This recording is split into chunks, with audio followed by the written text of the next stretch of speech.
It does say recording for me. Woohoo! Do you know, one day I might actually put that part in the podcast, but I always fucking delete that out at the start. Do it. Do it. Is it recording? That'll be the title of this podcast.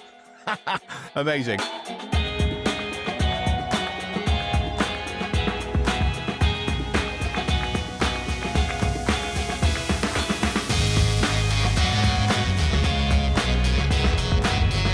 Steph, I've never had anyone come to a podcast before and bring their own icebreaker. So what's an icebreaker? Like you said, I'm going mad for icebreakers. So this is 2 out of 4 of the packets I bought. So these are essentially mint/sweets that you suck on. So these ones are my favourite because these ones are like popping candy, so they tingle. I was going to say, it says sparkling. I was like, how do you get a sweet to sparkle? So it tingles, but then when you crunch it, it goes foamy and your whole mouth feels like it's foaming and it feels like completely insane. These ones are sour and a little bit minty and they're just delightful. So I've got another packet which is strawberry mint and another packet which tastes like Vicks vape rub and is horrendous and I will never buy them again, to be clear. Is that like everyone who's there's the two camps, isn't there? There's the Parma Violet camp and then there's the don't put fucking soap in my mouth camp. Those other icebreakers, the Vicks ones, are 100% those sweets. Some people are like, oh my God, they're so refreshing. I'm like, it tastes like a tree. Please get it out of my mouth. Okay, I don't normally have an instant question straight away, but why do you know what it tastes like to eat a tree? I mean, I don't, but you know those like pine trees that smell like they taste awful? Yeah. Like that's what these taste like. It tastes like pine trees smell, so I assume it's tree flavoured. Tree flavoured sweets. Nice. Steph, where did you get these? I got them in Target in Arizona. Cool. That's a long way to go for a packet of sweets, right? Yeah. The whole going to America with 3 days notice was it's probably the most rogue thing I've ever done. Nice. I got quite a few friends message me saying, am I watching a true crime drama unfold? I'm like, I don't know at this point because I don't know where I'm going once I get there. I'm just flying to meet a friend and trusting the process. I love it because I felt like I was watching you from afar in not a stalkerish way, but in a purely social media way, going like, what the fuck? Where's she going? And it was like, to the point I was almost like, okay, what's Steph up to today? So like, why, where, how? Yeah. And I've been to Arizona and it's amazing, but like, what was the reason that you just went from 3 days to not going and then going? So yes, on the Tuesday, I had an argument with my partner. He is no longer my partner. And Right. I thought I was going to need to give him some space to process as much as I was going to need that too. And I wouldn't say I was running away from my problems, but also kind of was, and we'll own that. And I texted a guy called David Fagan. So I met David in March at Danny Wallace's big Festoon event. Right. And then I went to Hollywood in May and he was one of the co-hosts. Him and Danny do it together in the US. And I've only met this guy twice, but I really like him. He's a really great guy. And honestly, like every time he opens his mouth, smart stuff comes out. But we've kept this kind of like friendly WhatsApp send memes relationship going. Yeah. And I texted him and I was like, you're coming over in October, bring trail mix because I'm going to need to eat my body weight in trail mix, specifically the Favourite Day brand from Target. So he was like, what's going on? And I told him. He's like, okay, so you've caught me at a good time. He was actually flying to New York to interview Lisa Johnson on the New York Stock Exchange. Nice. And he's like, I feel like we need an adventure. Where are we going? I was like, what do you mean we, David? I can't just fly to America. He's like, sure you can.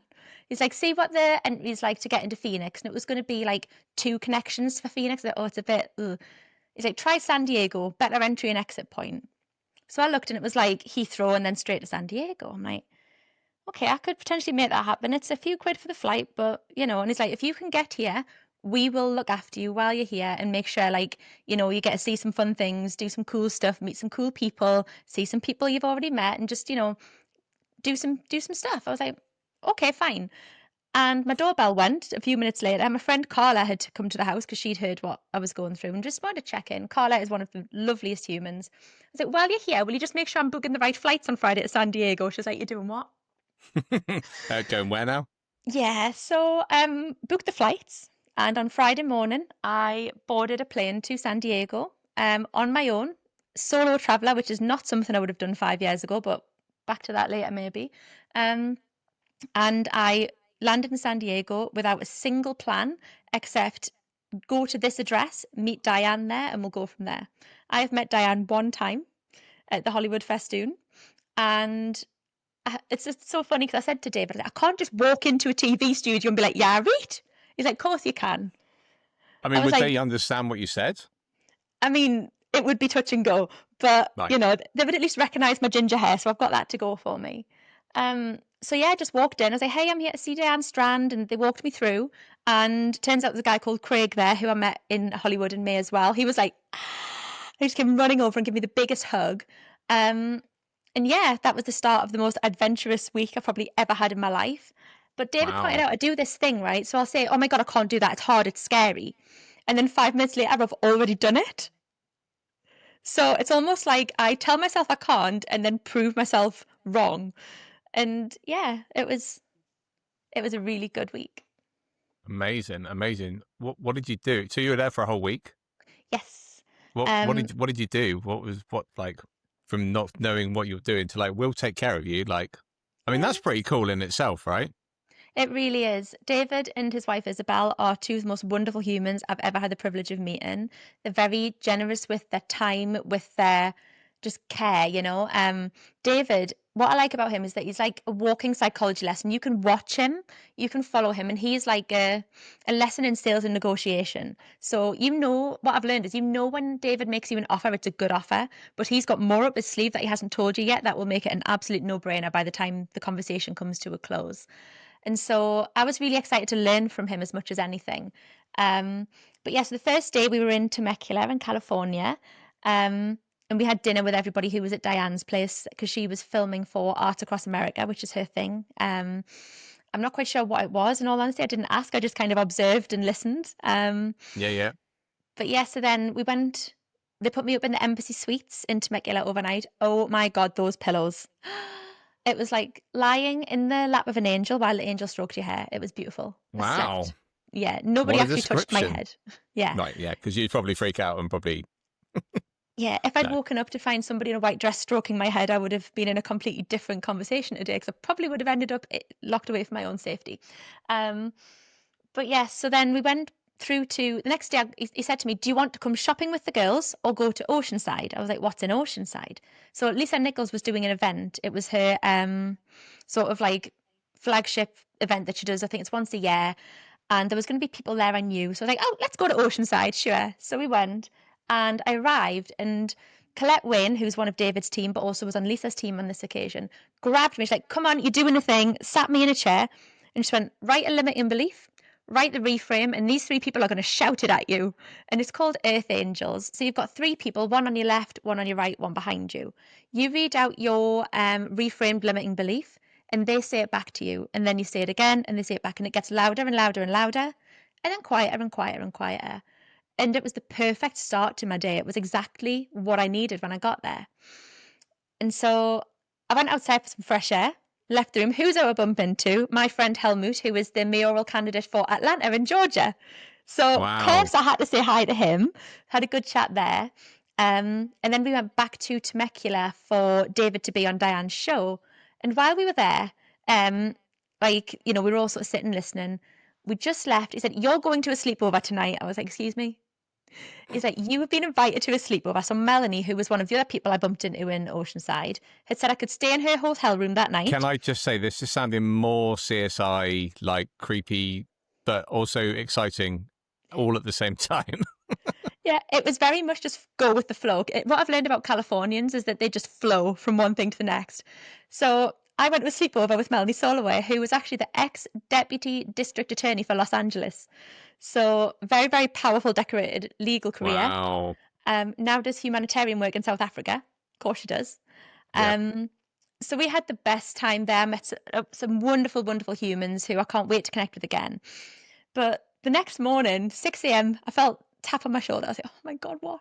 She was like, It "Let's wasn't go to that an Angel, was exercise." it? No, it was, "Let's go to an exercise class." I was like, "No, thank you. I don't want to You do that." you can't say no to Californians. You do know this, right? I've learned this. So me and Emily, who was also there, went down to this exercise class with Melanie. Emily didn't have any trainers, so she wore stiletto sneakers. She was Okay. doing squats and stilettos at 6:30 a.m.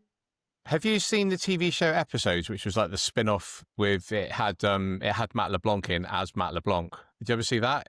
You know. It Oh my god! After what you're telling me, you have to watch it. I don't know where you'll find it, but you have to watch it. It's literally like they do random stuff, like they'll go for a walk in the hills, and it's like she's forgotten this, but it's a great. Definitely, Yeah. you watch it. Yeah. Sorry, carry on. No, it very much feels like what you've described there. So Lisa Nichols, whose event it was, Lisa's quite a big deal out there. Quite a few people have mentioned to say, "Oh my God, you went to her thing?" I'm like, "Oh, okay, so she's a big deal." Mint. We ended up having breakfast with her husband, Marcelo, so that was awesome. And then we went into the event, and over the course of the day, I had some great conversations again. It felt like I was exactly where I needed to be. Right, like every Hmm. conversation added something, challenged my core beliefs, or just educated me in some way. It was just brilliant.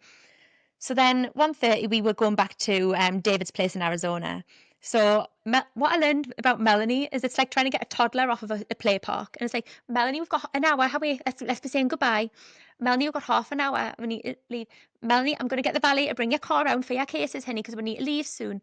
Melanie, we've got 5 minutes. Get out was kind of the escalation of this.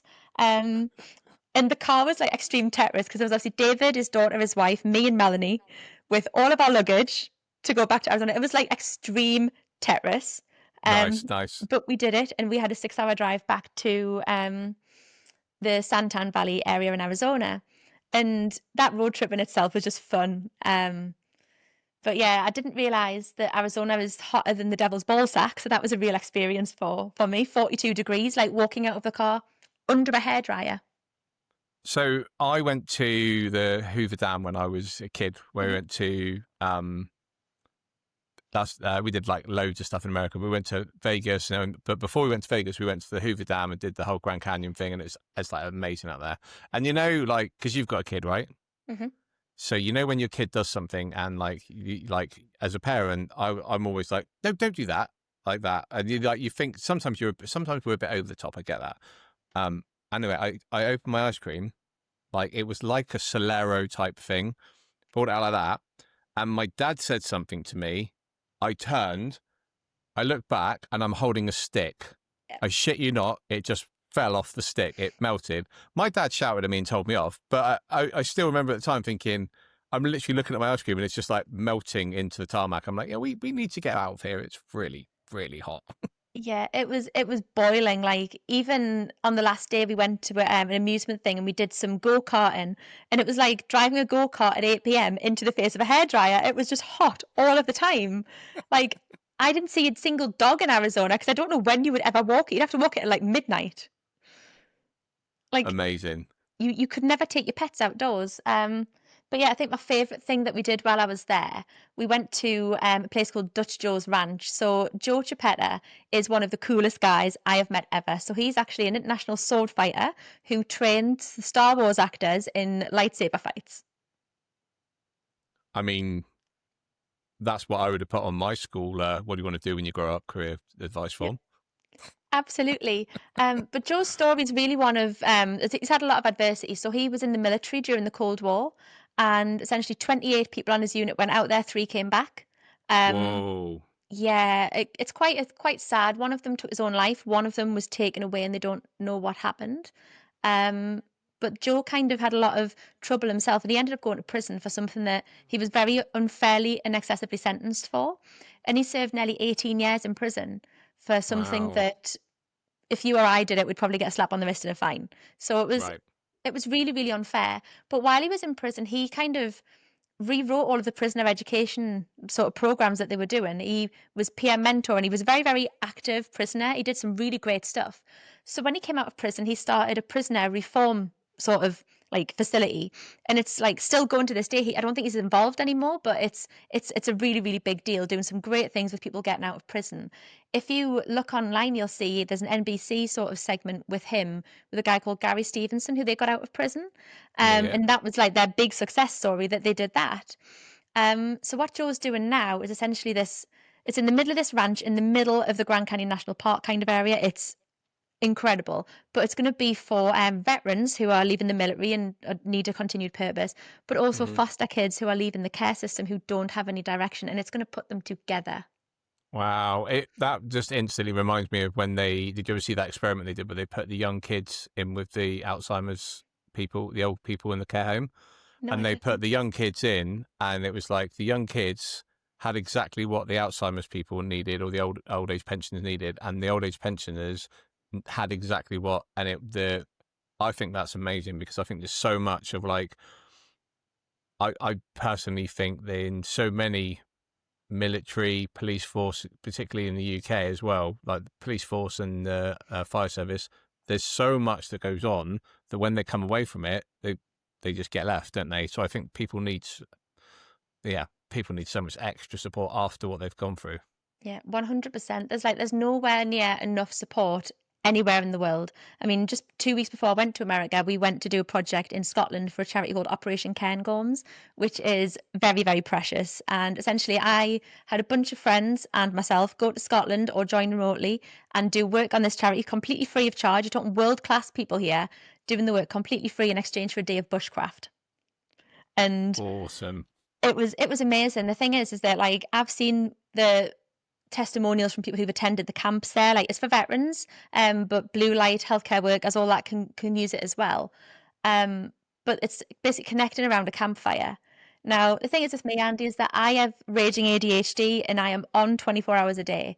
I napped on the sofa 2 days in a row. Wow. I napped. Wow. Wow. So you don't normally have a nap?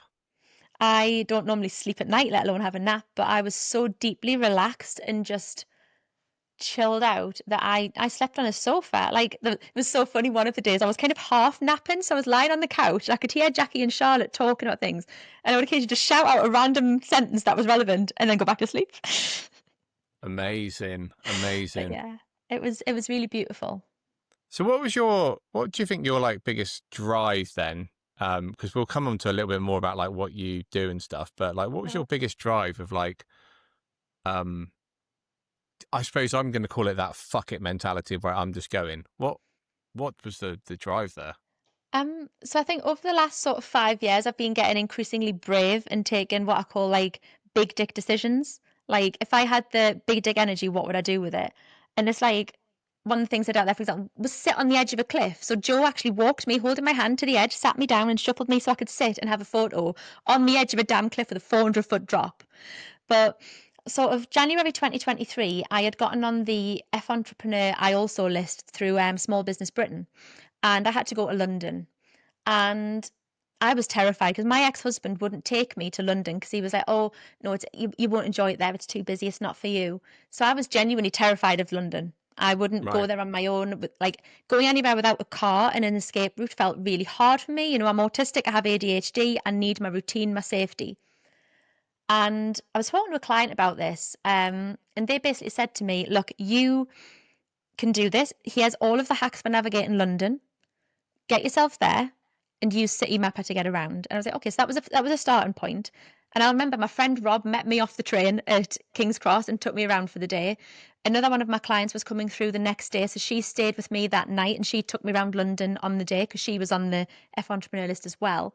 And I remember like getting home from that trip and being completely overwhelmed because like exhausted. I'd used all of my executive function. It was really hard, but it didn't put me off. And I think I've been saying yes to a lot more opportunities because I've known I did a hard thing, so I can keep doing hard things. Yeah. And essentially, how I got to this point was last year. Somebody who was on the F Entrepreneur list had put in a Facebook group, "There's a free ticket going for Atomicon. One of my clients can't go. Does anybody want it?" I'm like, "I'm in Newcastle. I'll take it." And I met Danny Wallace for the first time, walking up the stairs to go and see Simon Scribbs talk. Hmm. And I just spotted Danny. I knew it was her straight away because of her outfit. You can't miss Danny. She always stands out in the crowd. And I really liked her energy, and I was like, I need what she's got in my life. And so when there was an opportunity to work with her, and it was about £15,000, and it wasn't a small investment, I kind of thought, you know what it is? I've not done anything for me the entire time I've been in business. Fuck it, I'm doing it. And I did. I love that. And everything that every room I've been in with Danny, every person I've met as a consequence of knowing her is what's given me bigger sort of bravery to do bigger things. So David Fagan, I met him because of Danny, and that's why I spent the time in the US doing these things. I think the thing is that we spend a lot of our time in our life risk assessing stuff, you know? And like when I think of, you know, judgment, for example, judgment is something that is built into us as human beings to keep us safe. So if you're walking down the street at night as a woman and you see someone walking towards you with their hood up, it doesn't matter who they are under that hood, you know that that person could be a risk to your safety. So you cross the road. I don't think that's just as a woman, but I think the same things. Yeah. Well, yeah, this is it. Guys have it too. I think women, because we are more inclined to have bad things happen to us because of just the fact Yeah, that we yeah, are yeah, seen as more absolutely, yeah. vulnerable and weak. It can happen to absolutely anyone and everyone. You know, that might be someone's nana who's borrowed a hoodie off her grandson to walk home, but we don't That's know that. exactly it, isn't it? Yeah, yeah. Yeah, we don't know that, so we do the things to protect ourselves, but I think we often protect ourselves from things that we don't need to be protected from. We Neurodivergent people don't know the difference between like, you know, normal interactions and a bear attack a lot of the time. We are more likely to die from things like constipation because we don't have that interoception that tunes us into our body feelings in the way that we should. So we don't know the difference between needing to go for a poop and apprehension, right? So trying to navigate feelings can be really hard and something I've done a lot of work on myself. And what I've learned is that if something feels viscerally uncomfortable, it's a hard no. But if something just feels a little bit, the answer is usually give it a try. Give it a try because if you don't try, you don't know it's not good for you. Yeah. And I was in a position where I was like, I need to do something radical here. This is an opportunity. It was either that or Scotland. I was like, screw it, I'm going to San Diego. It's sunny over there. And I don't regret it for a second because the opportunities were amazing. Was there a risk attached here? Absolutely. What if David has broken his phone and he can't get in touch with me? Okay, I've got Isabel's number. I'll be fine. What if I broke my phone? Okay, I've got an Amex with a 15 grand limit. That will get me out of most situations that are going to cause a problem for me. Absolutely. So, Absolutely. as much as it was a big leap into the unknown, I had a lot of checks and balances in place that made it a safer experience for me. The fact is, you know, the week before I went out, there was only a 3-day period, like I say, before boarding the flight after booking the tickets. I had a call from my friend Libby Lovejoy, who's in Boulder, who said if anything goes wonky, Libby Lovejoy, what a fantastic uh, name. she's a fantastic person. She's completely blind. She trained her own service dog during COVID because nobody was training them because of pandemic. Wow. She went to Kenya for the speaker tour with David, and it was so funny because she's blind. She couldn't take a dog, and they were like, "Libby, you might not like the food." She's like, "David, I'm blind. I think I'll be okay with the food." And you know, she's Amazing. she's got pure big dig energy as Libby, but she called me and she went, "If anything goes wrong for you and you need somewhere to go, you can come and stay with me." I had a friend in New York said the same. A friend in Oregon said the same. I had a number of people who I knew that if I'd said, "Hey guys, this has happened, can I bug out?" They would have just said, "Get yourself over here." And some of these are people who I haven't actually met in real life or people that I've Hmm. met through the events I've been to. The event in May was what, 4 months ago, and I Yeah. was there for 3 days in total with the people. But they treat me like family now. So I knew that whatever happened, I had bug out options. It's taking risks is scary. It's not just because you're taking a risk doesn't mean you can't put things in place to make it safer. And you know, Hmm. like I said, that Amex card, do I want to spend 15 grand on an Amex? Absolutely not. But I No. know that if I had to get Ubers or emergency hotels or change my flights and go home, there was enough money on that credit card that meant I had the space I to mean, do that. that's And that's that's almost private jet money to get home, isn't it? Do you know what I mean? yeah, You know, and the if you thing, wanted to, max it out. this is exactly it. And the thing is, you know, I know that there's a level of privilege comes into this. I know that I am privileged to have a credit card with a limit that makes me able to do brave things. But Hmm. there's also an element I've worked for that. I've worked really hard on my credit because my ex-husband left me with a CCJ and I could not get credit for a long time. And I've slowly got these really horrible credit cards like Capital One who'll give you 300 quid limit and it's like 7 million% interest. But I've gradually worked my way back to be able to have this. You know, I've created a business working with my skill set, knowing that that pays me enough to cover the lifestyle I want to have. Have I work like a motherfucker? Absolutely. I've hustled like a twat the last 12 months because government policy changes meant that access to work funding was no longer a reliable source of income for us. So I have been, the last 9 months, I've been to the opening of envelopes for the purpose of Wow. networking. I have. But what I've learned from this is that actually, you Which is know, a bit annoying because direct marketing hasn't been quite so popular, is it? So Well, yeah. well, yeah. I think all marketing channels now are completely saturated. Mhm. we're all just trying to do the thing. And the thing is, what annoys me the most is that there is enough money in the world for all of us to have a good share and a good life. But the problem is that that the hands that hold it aren't always the hands that share it. So my take is always, when I'm in the room with people and I connect with people, they like me enough to want to know more about my services, and that's when I sell them. But when I go to connect with people, I'm just going to make genuine connections because I know that when people go looking for what I offer, they like me enough to think, I'll chat to her first. Yeah. And that gives me the privilege of having a business that not only employs 7 neurodivergent people other than myself, it also creates the legacy I want for my son, and it gives me the money to be able to say, I'm going to America for a week, and knowing that my team are able to look after my business, like that was a risk in itself, right? Like Yeah. Eleanor, who's my PA, is incredible, right? My whole team are absolutely phenomenal human beings. But I'd Well, been to when Scotland we for a talked week. about the podcast, I didn't deal with you. You were like, I've just told Ellen that she'll be in touch. Honestly, she's amazing. She's absolutely just on the ball. And like, I'd been to Scotland for a week. I'd come back for like, what, 2 working days? And I told them I was going to America in 3 days. And it didn't matter. My business was fine. There were only 3 things for my business that I actually needed to do while I was in the US. One was run payroll, because that's important. Yep. One of them was check on an email migration because it was a complex one, and one of them was to check on something else for a client because there was a third party involved who wasn't being cooperative. And one thing you need to know about me, Andy, is that as a female with a rather technical career, I get mansplained to by the boys who think girls can't do internet things. Okay, and this I've got this real problem with people who have started being like, "Oh, but I'll explain it like I'm 5. Do not use language like I'm a 5-year-old. Give me the full technical jargon. If there's a word I don't understand, I will ask you." But this one guy's like, "Don't worry, I will make sure." I'm like, "Just give me delegate access on your GoDaddy and piss off, okay? Please stop it." And do you know what it is? He actually did, and I got it fixed within 5 minutes of getting that access. But Wow. it's as a woman in business, I think, people don't want us to, they see us as a threat in a way because patriarchal society has said that we are not of value. And so having to fight back for that, I see men as my peers, not as my like opposition, because we've all got something to offer to the world. But it's a shame that a lot of people don't feel like that. It's funny that most of my biggest inspirations in business are females these days. There are a lot of men that I don't particularly find. I mean, we talk about bro marketing, or we see it all around, but it's quite Yeah. funny because, like, I think that's just a phase that's going on at the moment. But there are a lot of women that over the years that I've looked up to that I've just been like, wow, I really want to like be like. I was inspired by them, and I think for me, and I don't know, weirdly, I think she's a fellow Geordie as well, and I can't think what her bloody name is, but I think programs like Jargon's Den actually open that up a little bit for to get to annoy the crap out of me I, because I know who you mean because I seen her on a thing the other day and she was talking. I was like, she's from up here. But I yeah, kind of, oh, what the hell's her name? It'll come back to Sarah, us. Sarah, it's not Sarah Davison, is it? I'm not sure, but I know that she did the Great North Run, I think, the other day because I saw a picture of her talking about it. I'm going But to go yeah, down this rabbit hole and find out. I'll have a home address and the flicking kids' to schools by the time I'm done. Not intentionally, I'm going to be clear about, but yeah.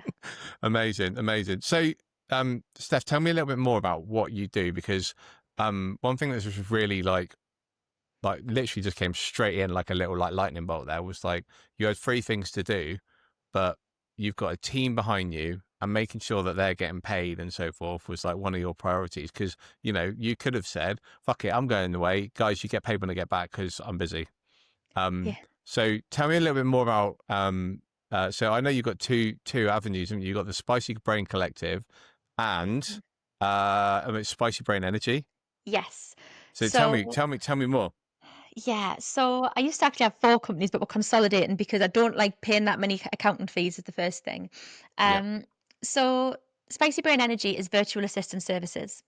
But what we do differently is that we basically can do almost everything in house except for accountancy and legal services. The reason we can't do accountancy is because we aren't an accountant, and also it drives the insurance up by quite a lot to even do bookkeeping. Is the first thing. The second thing is that we can't do legal because we aren't solicitors. But guess what? If you need a connection, I've got the people I can connect you to. They just aren't me. We've also got one really odd exclusion on our insurance that says we can't attend out calls with sex workers. So if you're on if you're providing those kinds of services, I can't come and watch. So Oh, oh, I okay. know. That's I'm weird, right? Yeah, it's because we have people who do work in sort of the sex industry, and there's certain things we can do, but going on the outcalls is seen as a much more high risk thing. So like we can Right. do dick ratings on OnlyFans, for example. We can reply to DMs, we can file your nudes in Google Drive, but we can't come with you to outcalls. But we have clients in all different industries. But what makes our clients all connected is that they're all neurodivergent or working with neurodivergence in some way. So the majority of our clients do get, access to work funding, but we've also got quite a significant cohort now who don't, who just fund themselves. Hmm. We've got a rather cult following in the charity sector, special schools and learning disability charities in Cambridgeshire specifically. Wow. So we can do fundraising for charities, sort of grants and trust fundraising. We also do clerking services for schools trusts. We do everything. One of our biggest wins was we had a client who came to us a few years ago, who the first conversation we had was, do we need to look at more benefits to top you up at the moment because they weren't earning enough? 15 months later, they went VAT registered. And they Wow. had been a freelancer their entire career, but by working with us and actually taking our advice and having us implement the things that they found hard, their business went from like ticking over, barely making the minimum to like 85 grand a year. And we were part of that. Um, Amazing. yeah, so Spicy Brain Energy is where most of my staff work out of. So that's the done for you services. But we bring a different spin to VA stuff because I think it's quite irresponsible to just hand the reins of your business over to someone else because on a Sunday night, if your Stripe payment link isn't working, the last thing you want to be doing is trying to call one of us up. So we will make sure that anything we look after for you, you also know how to do it yourself as well. Because it's irresponsible to work any other way. And VAs who gatekeep stuff, I am not claiming that energy and we'll call them out every time because I think it's not a safe or kind way of working. Yeah. Um, but yes, so the Spicy Brain Collective was actually, I was really depressed in December, like really, really low, and I was feeling lonely and all of the things. And I was already running something called the Bootstrap Business Club. That was a chargeable club, and it's a nice little setup. But it just, I needed more connection. I needed more humans, and I thought, you know what it is? I'm going to make a layer of my community free and just invite everyone and love on them just the same. Just give them all loads of love. Why don't we do a rouse and pep talk on a Monday morning where we'll bring them all together and just do happy things? Amazing. And I opened it up, and within about 4 weeks, we had an extra 200 members in there. Wow. Yeah, and the interesting thing was is that I didn't do that with the intention of selling anything to any of them. I did it because it felt like something that felt right for me. And what actually happened was I ended up having an extra £22,000 of coaching clients come from that just in 1 month alone. Now, would I call myself a coach? Absolutely not. I think that's not what I am. I'm more of a strategic, energetic mentor. So I'll kind of meet you where you're at and figure out where you are. And every time we meet, I'll give you an action. I'll give you some sort of solution because I think coaching it's helping people come to their own conclusions. That ain't me. My people, I'm not here to help you heal your trauma. That's not my kind of level of thing at Hmm. all. My thing is kind of the first that I've got this thing called the neurodivergent task commencement continuum, which is essentially the middle part, the middle 80% is the bit that we can all do. So if you think about your tax return, right? You Yeah. can fill in a tax return, okay? Yeah. But the first 10% is where you get stuck, where you'll say, I haven't done this for ages. Oh my God, I can't find my government gateway number. It feels hard. What if I make a mistake? What if the numbers are wrong? Yeah. Yeah. But Yeah. then the last 10% is the perfectionism, the anxiety, the oh my God, what ifs. And so my coaching is kind of like the 10% at the either end of this continuum. So I will, talk to you about the what's getting you stuck. Then you go away and do the healing part with someone else. I essentially clear the decks at the beginning. You go and do the healing with someone else, then you come back to me to clear the decks again so you can get on with your life. So it's much less coaching, much more strategy, solutions focused, problem solving stuff. But it works I really well. I love that. I love that because it's quite funny that you said that because on a whenever I ever speak to my accountant, it's like, what the fuck is my UTR? Like, do you know what I mean? It's like Yeah. I don't know. But the thing is, it is that whole thing of like, where have you cut it? I mean, we're you talking about your dick pics in Google Drive. I don't have a Google Drive with dick pics in, but I have a Google Drive which has got like everything. Like I know where everything is, but it's unfortunately for me, it's 18 years worth of business of like Google Drive, and there's just a lot of stuff. Mm-hmm. Particularly with the photography business that I was running for 18 years, is like you've got clients folders, and you must just have a web of stuff as well. Oh, yes. So for you then, I love this, what you've just said, because what I think is really great is you just talked about a few things here that have kind of opened up some opportunities, but your intention was never to make money out of it. And Oh, it's just helping other people. And it's really funny because I think that's something that I think a lot of people are going into things potentially sometimes with the wrong mindset. Um, what's Where does that mindset switch for you then? For that, like, obviously there is a payoff of it, and I understand that, and I get that, and anyone watching might just be like, well, yeah, but she might have had that in the back of the mind, but um, I think helping, you didn't sign up 200 people into your coaching business or sign up working with you with the Spicy Brain Collective, but there are a lot of people that have benefited out from what you've set up and what you've created. So, um, why did you do it for completely for free? you know what it is? I've done a lot of self-development work, and the thing is that I think that whenever something bad happens, whenever someone has a bad reaction to something, it's very much a reflection of them in that they weren't given enough love at some point. And I think if you put out love into the world and give value to people with it's that something Simon Squibb said in the talk that I saw just after I met Danny Wallace was give without take. So giving to people without the expectation of receiving, like it makes you feel good and it makes them feel good. But the Hmm. reality is that a lot of people will reciprocate. So a great example of this, I've got people who come to my rousing pep talk every single week, and that is the only place that they access me. But the thing is that actually when I was having a bad day the other week, one of them had cottoned on and she called me just to check in on me. And she gave me an hour of her time completely free just to talk to me. And I love that's that. it's this giving without taking. Now, in terms of business value, I'll give a lot of that away for free. Because the thing is that you can give 100 people everything they need for free to run a business. Five of them are going to take it forward. The other 95 Yeah. are going to come back and be like, I'm stuck and I need your help. Yeah, and I've So talked to a lot of people that have said, they can sign up to them, and that's the thing, that's what I always find interesting with people who sign up to courses. I don't know what the completion rate is on courses these days, but I know it's still really, really low. That people almost they'll pay for it, but then they won't do the work, and then they'll be like, well, I did that course, it was rubbish. yeah, Yeah, so I love that. I love that. Um, Last thing before we kind of wrap up, I want to, well, two things. One, I'm really excited because I'm going to get to see you, if not tomorrow, the day after. yes. And when we first met, I remember you bounced across the room, and it's quite funny that you talk about giving people love and so forth like that. And your aura is just like everything about you. When you come over, you're just like bounce, bounce, bounce. I was in a WhatsApp group chat with you before we first met, which sounds a bit strange. But I remember thinking, oh my God, this woman is nuts. I love her energy. Which is why I was looking at like who else can I get on the podcast recently, and I was like, oh my God, I know exactly who has to come on the podcast. And then I find out that you're coming to Ideas Fest as well, which is like super exciting. That wasn't really part of the first part of the question, but it was how can people find out more about you, and yeah, how can people can connect with you, um, yeah, and find out more about what you do. Yeah, so the best place to find me right now is on Instagram. So my Instagram is ceo.spicybraincollective. Um, it's basically just me raw dogging it through life, to be honest with you. But it does have the links to my community. It's also got some things because I write for the Metro newspaper as well. So I've got two recent contributions there.